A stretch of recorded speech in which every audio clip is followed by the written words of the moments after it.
Guys GK MCQ जेएमके channel में आपका बहुत बहुत स्वागत है। सब्सक्राइब कीजिए जीके एमसीक्यू जेएमके चैनल को और पाइए रोजाना फिजिक्स, केमिस्ट्री, बायोलॉजी के multiple choice question daily of course. ठीक है।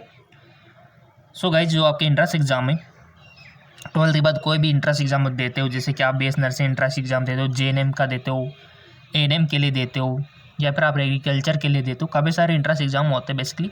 तो उनमें आपके 11th और 12th से क्वेश्चन बनते हैं। ठीक है। तो वही फिजिक्स, केमिस्ट्री, बायोलॉजी क्वेश्चन हम डिस्कस यहाँ पर करने वाले हैं। बहुत सारे क्वेश्चन आपको देखने को मिलेंगे और लेवल आप देख सकते हो, इजी क्वेश्चन भी देखने को मिलते हैं आपके एग्जाम में। तो चलिए शुरू करते हैं। किसी मनुष्य के शरीर का सामान्य तापक्रम कितना होता है? ऑप्शन अगर ये दे रखे हैं तो आप कौन सा सेलेक्ट करोगे? 65 डिग्री या फिर 95, 98, 99। ये फ़ारेनहाइट में गाइज, फ़ारेनहाइट में चूज कर लिया होगा बेसिकली आपने। सो इसका आंसर हो जाएगा 98। वैसे बेसिकली 98.6 लगभग होता है, बट ऑप्शन में ये दे रखा है तो आप 98 ही करोगे। ठीक है। थोड़ा सा जूम कर लेते ताकि आपको अच्छा दिख जाए। दिख गया होगा। चलो आगे। उष्मा का सबसे अच्छा चालक है।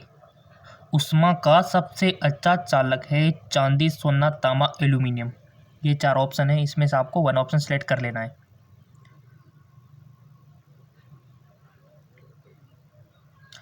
उष्मा का सबसे अच्छा चालक।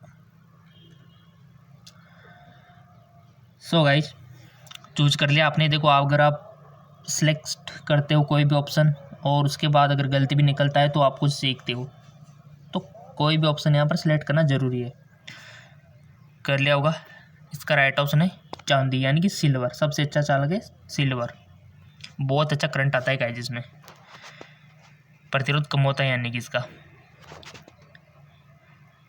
निम्नलिखित में से किसकी ऊष्माधारिता अधिक है? बेंजीन, जल, स्वर्ण का टुकड़ा, लोहे का टुकड़ा।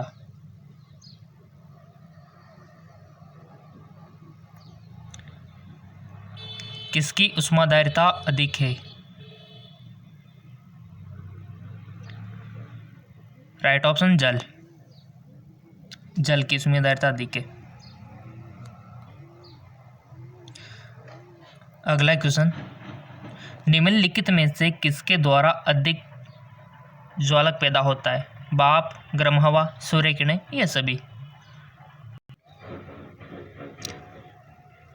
निम्नलिखित में से किसके द्वारा अधिक ज्वालक पैदा होता है? भाप, गर्म हवा, सूर्य किरणें, ये सभी। तो राइट ऑप्शन हो जाएगा भाप।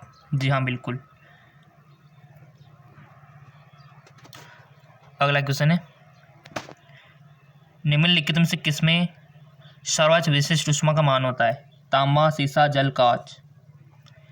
निम्नलिखित में से किसमें सर्वोच्च विशिष्ट ऊष्मा का मान होता है? तो राइट ऑप्शन हो जाएगा आपका जल।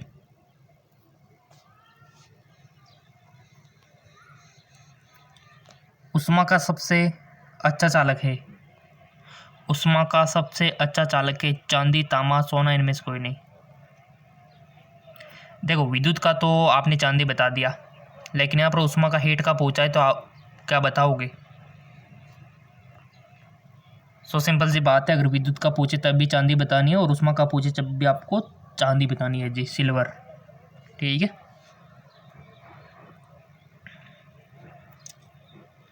अगला क्वेश्चन, आणविक संघटन के द्वारा ऊष्मा का संप्रेषण क्या कहलाता है? संवहन, विकिरण, चालन, प्रकीर्णन। आणविक संगठन के द्वारा ऊष्मा का संप्रेषण क्या कहलाता है? वो कहलाता है आपका संवहन। क्या कहलाता है? संवहन। ठीक है। निम्नलिखित द्रव में कौन सा ऊष्मा का बहुत अच्छा चालक है? द्रव में बताना है। अब यहाँ पर चांदी वांदी नहीं बताए, क्योंकि चांदी तो सॉलिड है, टॉस है। ठीक है। आपको यहाँ लिक्विड बताना है जो ऊष्मा का सबसे बहुत बढ़िया चालक है। तो यहाँ पर ऑप्शन है इत्र, बेंजीन, पारा, पानी। बताओ अब। लिक्विड आपको बताना है जो ऊष्मा का बहुत अच्छा चालक है। तो राइट ऑप्शन हो जाएगा पारा। ठीक है, मरकरी।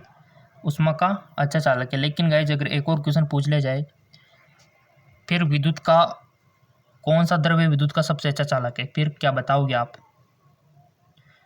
भाई टॉस में तो सिल्वर है विद्युत का भी, बट अगर लिक्विड में पूछा जाए तो क्या बताओगे? कमेंट करके आप बता सकते हो इसका आंसर। और इससे पिछले जो वीडियो था ना गाइज, उसमें एक क्वेश्चन था हमारा, उसमें क्या है रॉन्ग आंसर चला गया था। पिछला जो वीडियो आपने देखा होगा, वहाँ पर जो क्वेश्चन था कि सर इसमें जो ये आंसर क्वेश्चन नंबर पिछला जो वीडियो था उसमें देखना आपको मिल जाएगा। सो गाइज पिछला जो वीडियो था उसमें हमने डिस्कस किया था कि क्लोवर लीफ मॉडल ये किसका होता है? टीआरएनए का होता है। ये इसका राइट ऑप्शन है, ठीक है। वहाँ पर हमने रॉन्ग कर देता तो इसका सही कर लेना, टीआरएनए होता है, ठीक है। मिस प्रिंट हो जाता है, कोई दिक्कत वाली बात नहीं है। और आपके कमेंट आए, अच्छी बात है। चलो देखो, इसमें भी अगर आपको कोई भी डाउट हो तो कमेंट कर दिया करो, आपका अपना चैनल है। नेक्स्ट, ठोस से द्रव में पदार्थों के अवस्था परिवर्तन को कहते हैं वाष्पन, गलन, कंपन, इनमें से कोई नहीं। ठोस से द्रव में पदार्थ के अवस्था परिवर्तन को राइट ऑप्शन गलन कहते हैं इसको।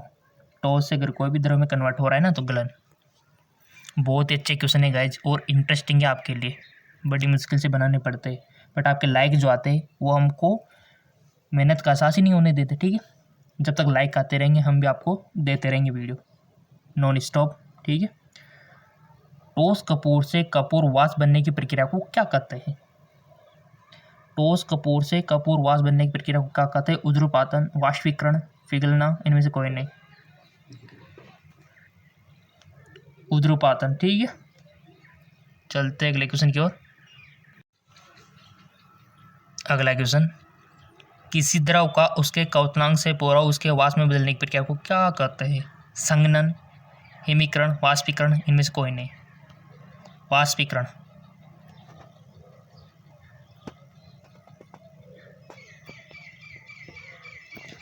ऊष्मागतिकी के प्रथम नियम से संरक्षित होता है संवेग, ऊर्जा और संवेग दोनों, इनमें से कोई नहीं। ऊष्मागतिकी के प्रथम नियम से संरक्षित होता है तो राइट ऑप्शन हो जाएगा आपका ऊर्जा, ठीक है।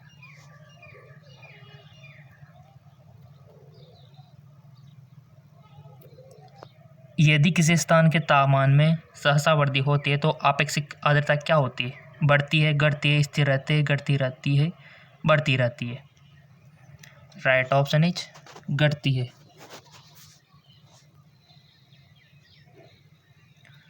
ध्वनि तरंगों की प्रकृति होती है अनुदैर्घ्य, अप्रगामी, अनुप्रस्थ, विद्युत चुम्बकीय। अनुदैर्घ्य। ध्वनि की चाल अधिकतम होती है जल में, वायु में, निर्वात में, इस्पात में। ध्वनि की चाल और प्रकाश की चाल तो याद रखनी है आपको, किसमें अधिक होती है किसमें कम होती है। और हमने काफ़ी बार आपको बता रखा है कि ध्वनि की चाल और प्रकाश की चाल दोनों अपोजिट है। जैसे कि ध्वनि की चाल की अगर हम बात करें तो सबसे ज़्यादा हम ही बता दें, चलो आपने भी आ गया होगा, सबसे ज़्यादा टॉस में होती है गाइस, ठीक है। और उससे कम द्रव में, और उससे कम गैस में, याद रखना है इक्वेशन।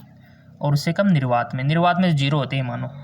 निर्वात मतलब जहाँ पर हवा भी नहीं, कुछ भी नहीं है ना, तो जीरो है। वहाँ पर ध्वनि एक जगह से दूसरी जगह जा ही नहीं सकती, जैसे कि चंद्रमा पे, ठीक है। ये क्रम है ध्वनि का। इसी प्रकार अगर हम बात करें प्रकाश की, तो प्रकाश में इसका उल्टा है। जी हाँ, बिल्कुल एकदम उल्टा है। निर्वात में सबसे ज़्यादा होती है, वायु में उससे कम, द्रव में उससे कम, ठोस में उससे कम, यानी कि एक दूसरे से उल्टे है। याद रह जाएगा, आप एक रख लो। सो ध्वनि की चाल अधिकतम किस में होती है? अभी तो हमने पढ़ा है इस्पात क्या है? टॉस, तो टॉस में, ठीक है। तो ऐसे आपको याद रखनी है। और ये क्वेश्चन घूम फिर के उल्टा आ जाए कि ध्वनि की चाल सबसे कम किस में होती है, तो आपको ऑप्शन सी करना है फिर निर्वात में। थोड़ा सा इस बात का ध्यान रखना और प्रकाश का भी ध्यान रखना है। चलो बहुत अच्छे। कौन सी प्रक्रिया प्रकाश और ध्वनि दोनों में घटित नहीं होती है? ध्रुवण, अपवर्तन, विवर्तन, परावर्तन। कौन सी प्रक्रिया प्रकाश और ध्वनि दोनों में घटित नहीं होती है? लाइट और साउंड दोनों में घटित नहीं होती है, कौन सी गाइस? बहुत अच्छा क्वेश्चन मोस्ट है, और इन क्वेश्चन से आपका दिमाग खुलता है। जी हाँ बिल्कुल, अगर आपने कुछ टॉपिक छूट भी रहा होगा ना तो याद दिला देगा क्वेश्चन आपको कि वो टॉपिक आपने नहीं पढ़ा, पढ़ो उसको, ठीक है। तो बहुत ही अच्छे क्वेश्चन है गाइस ये। इसका राइट ऑप्शन हो जाएगा दुर्गुण। नेक्स्ट, ध्वनि तरंगे किसके कारण प्रतिध्वनि उत्पन्न करते हैं? विवर्तन, अपवर्तन, परावर्तन, इनमें से कोई नहीं। ध्वनि तरंगे किसके कारण प्रतिध्वनि उत्पन्न करते हैं? तो राइट ऑप्शन है इसका परावर्तन, ठीक है। प्रतिध्वनि आपने देखा होगा, कहीं पहाड़ों पे चले जाते हो आप, कहीं पर आवाज़ लगाते हो तो वापस आ जाती है ध्वनि टकरा के, है ना। तो ये गुण पाया जाता है ध्वनि में भी, प्रकाश में भी होता है परावर्तन का गुण। रेडियो का समसवर्ण स्टेशन उदाहरण है अनुनाद, अपवर्तन, व्यतिकरण, परावर्तन। अनुनाद।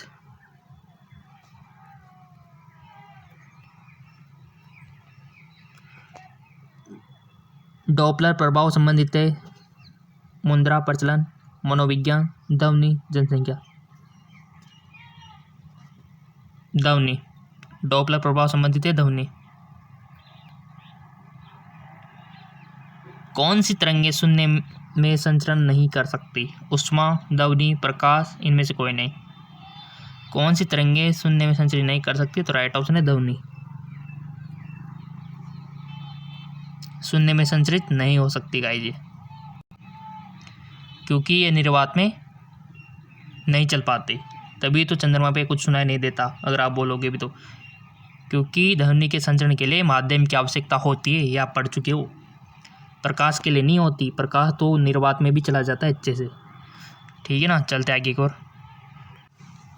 अगला क्वेश्चन, ध्वनि नहीं गुजर सकती है वायु से, निर्वात से, स्टील से, जल से। निर्वात से। सबसे अधिक तीव्रता की ध्वनि उत्पन्न करता है बाघ, गोरेला, बंदर, चिंपांजी। बहुत देखो साइंस के जीके टाइप के क्वेश्चन है, और साइंस के क्वेश्चन बनेंगे आपके। सबसे अधिक तीव्रता की ध्वनि उत्पन्न करता है तो वो करता है आपका बाघ, लोई। नॉलेज, आपकी नॉलेज चेक करने के लिए क्वेश्चन बनते हैं। ध्वनि का वेग अधिकतम होता है लोहा में, वायु में, जल में। अभी पढ़ के आए हम, किस में होता है?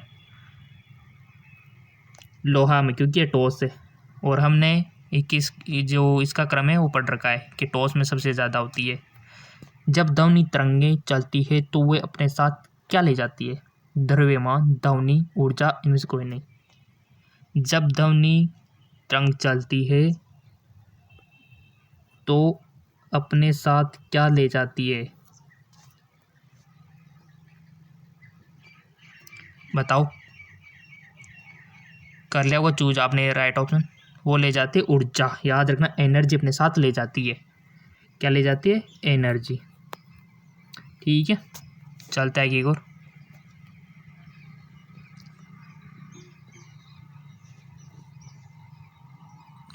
थोड़ा सा लॉन्ग है बट इजी है। जब प्रकाश के लाल, हरा व नीला रंगों को समान अनुपात में मिलाया जाता है तो परिणामी रंग होता है काला, श्याम, सफ़ेद, मेजेंटा।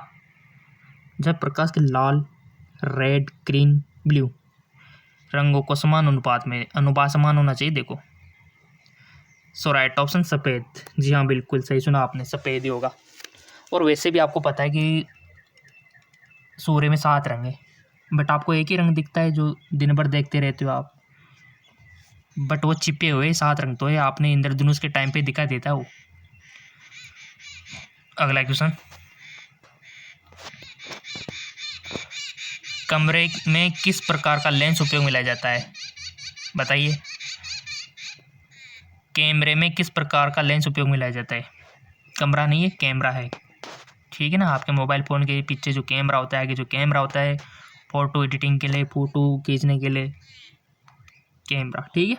तो कैमरे में किस प्रकार का लेंस उपयोग में लाया जाता है? उत्तल, वर्तुलाकार, समान मोटाई का, अवतल। तो राइट ऑप्शन है उत्तल का, ठीक है। और वाहनों में किस प्रकार का लेंस उपयोग में लाया जाता है? किस प्रकार का दर्पण उपयोग में लाया जाता है? लेंस नहीं, लेंस में दर्पण में तो बहुत अंतर है। उत्तल दर्पण वहाँ पर काम करता है वाहनों में पीछे की साइड को देखने के लिए। कौन सा? उत्तल दर्पण। नेत्रदान में दाता की आंख के किस हिस्से को प्रतिरोपित किया जाता है? लेंस, कॉर्निया, पूरी आंख, रेटिना। बताओ। नेत्रदान में आंख का कौन सा भाग डोनेट किया जाता है? कॉर्निया किया जाता है गाइस। आपका आंख का जो पारदर्शी पार्ट है ना, आगे आगे का, पता ही नहीं चलता कि दान भी किया है कि नहीं किया। ठीक है, आप तो सोचते होंगे कि पूरे को डोनेट किया जाता होगा, पूरे को निकाल के डोनेट किया जाता है। ऐसा बिल्कुल भी नहीं है, ऊपर की लेयर को निकाला जाता है बस, पता ही नहीं चलता कि डोनेट भी किया है कि नहीं किया है। ठीक है, तो उस कॉर्निया को निकाला जाता है जो कि पारदर्शी पार्ट है। मनुष्य के आंख में प्रकाश तरंगे किस स्थान पर स्नायु उद्भेदों में परिवर्तन होते? नेत्र तारा में, रेटिना से, लेंस से, कॉर्निया से। तो राइट ऑप्शन हो जाएगा आपका रेटिना से। मायोपिया से क्या तात्पर्य है? निकट दृष्टि दोष, वृणांता, दूर दृष्टि दोष, इनमें से कोई नहीं। तो राइट ऑप्शन है निकट दृष्टि दोष। दूरबीन का आविष्कार किया था? एडिसन ने, गुटेनबर्ग ने, गैलीलियो ने, इनमें से कोई नहीं। दूरबीन का आविष्कार गुटेनबर्ग ने। और जैसे कि हमने आपको बता रखा है कि फेसबुक इंस्टाग्राम पे फॉलो कर लेना, और एक और चैनल है जेके लोन जॉब चैनल, यहाँ से भी आपको काफ़ी सारे क्वेश्चंस मिलेंगे, ढेर सारे क्वेश्चंस मिलेंगे, काफ़ी सारे क्वेश्चन। लिंक नीचे दिया हुआ डिस्क्रिप्शन में।